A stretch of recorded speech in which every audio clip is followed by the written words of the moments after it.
ചേച്ചി, അപ്പോൾ നമ്മുടെ ഇന്നത്തെ പെർഫോമർ എന്ന് പറയുമ്പോൾ, അതായത് ഒരു വെറുതെ ഒരു പെർഫോമർ അങ്ങനെ പറയാൻ പറ്റില്ല. ഇവർക്ക് പറയാൻ കുറേ കഥകളുണ്ട്.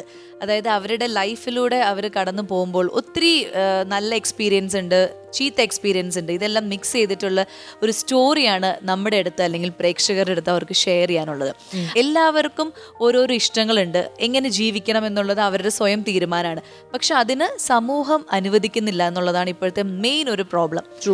സോ ഈ ഒരു പ്രോബ്ലം നിന്ന് അതിനെല്ലാം അതിജീവിച്ച് ജീവിതം ഞങ്ങൾക്ക് ഇങ്ങനെയാണ് ജീവിക്കേണ്ടത് എന്ന് അങ്ങനെ ഒരു കരുത്തുറ്റ ഒരു തീരുമാനമെടുത്ത 2 പെൺകുട്ടികളാണ് ഇന്ന് വരാൻ പോകുന്നത്. സോ ഇവരെ കാണുമ്പോൾ നമ്മുടെ പ്രേക്ഷകർക്ക് മനസ്സിലാവും. കാരണം ഇപ്പോഴത്തെ വാർത്തകളിലും ന്യൂസിലും ഒക്കെ ഇവരിങ്ങനെ നിറഞ്ഞു നിൽക്കുകയാണ്.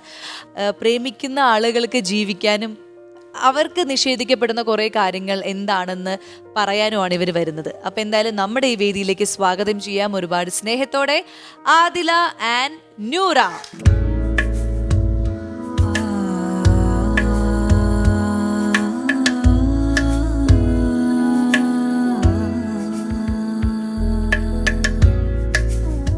റെഡ് കാർപ്പറ്റിന്റെ ഫാമിലിയിലേക്ക് സ്വാഗതം. ഇത് സ്ത്രീകളുടെ കരുത്തുറ്റ തീരുമാനങ്ങൾക്ക് സാക്ഷിയായ വേദിയാണ്. അപ്പൊ അങ്ങനെ നിങ്ങളുടെ തീരുമാനവും ഇന്ന് എല്ലാവരും അറിഞ്ഞ അല്ലെങ്കിൽ അംഗീകരിക്കപ്പെടുന്ന ഒരു സമയമാണല്ലേ. സ്ഥലം എവിടേക്കാണ്? ഞാൻ എറണാകുളം.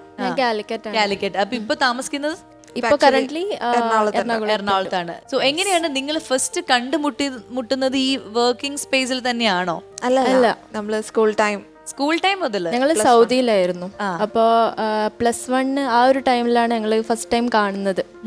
അപ്പോൾ ഞങ്ങൾ നല്ല ഫ്രണ്ട്സ് ആയിരുന്നു, ഭയങ്കര ക്ലോസ് ആയി. അപ്പോൾ ഒരു +2 ആ ഒരു ടൈം എത്തിയപ്പോഴാണ് ഞങ്ങള് റിയലൈസ് ചെയ്യുന്നത് റിലേഷനിലാണ് അങ്ങനെ മനസ്സിലായത്. അപ്പൊ അന്നത് ആളുകളുടെ അടുത്ത് പറയാൻ നിങ്ങൾക്കൊരു ടെൻഷൻ ഉണ്ടായിരുന്നോ? അത് നിങ്ങൾ അപ്പോഴും വൈ നോട്ട് എന്നുള്ളൊരു ആറ്റിറ്റ്യൂഡ് ആയിരുന്നോ? ഇല്ല, അപ്പോ പറയാൻ ടെൻഷൻ ഉണ്ടായിരുന്നു. കാരണം നമുക്ക് ഇപ്പോ പറഞ്ഞാൽ തന്നെ എങ്ങനെ റെസ്പോണ്ട് ചെയ്യും, ആ റെസ്പോൺസ് നമുക്ക് എടുക്കാനുള്ള ഒരു ഏജിന്റെ. അതെ. ഫസ്റ്റ് ഓഫ് ഓൾ ഞങ്ങൾക്ക് തന്നെ അത് ഫെമിലിയർ അല്ലായിരുന്നു. പിന്നാണ് ഞങ്ങള് റീസെർച്ച് ചെയ്തു, അതിനെപ്പറ്റി എല്ലാം അറിഞ്ഞു. അപ്പൊ ഞങ്ങൾക്ക് മനസ്സിലായി, ഓക്കെ ഞങ്ങളുടെ ഐഡന്റിറ്റി ഇതാണ് എന്ന് മനസ്സിലായി. നമുക്കിത് പറയണമെങ്കിൽ, അതായത് എനിക്ക് ഇങ്ങനെ ഒരു ഫീലിംഗ് ഉണ്ട് എന്ന് ഒരാൾ പറയുമ്പോൾ ഓപ്പോസിറ്റ് ഒരാൾ റിയാക്ട് ചെയ്യണമല്ലോ. ലൈക്ക് എനിക്കും അങ്ങനെയാണ്. അങ്ങനത്തെ കുറെ സ്റ്റേജിലൂടെ കടന്നു പോയോ നിങ്ങളുടെ റിലേഷൻ? നമുക്ക് സ്റ്റാർട്ടിങ്ങിൽ ഫ്രണ്ട്ഷിപ്പിൽ തന്നെ ഭയങ്കര പൊസസീവ്നെസ്സും ഭയങ്കര അങ്ങനത്തെ കാര്യങ്ങളൊക്കെ ഉണ്ടായി.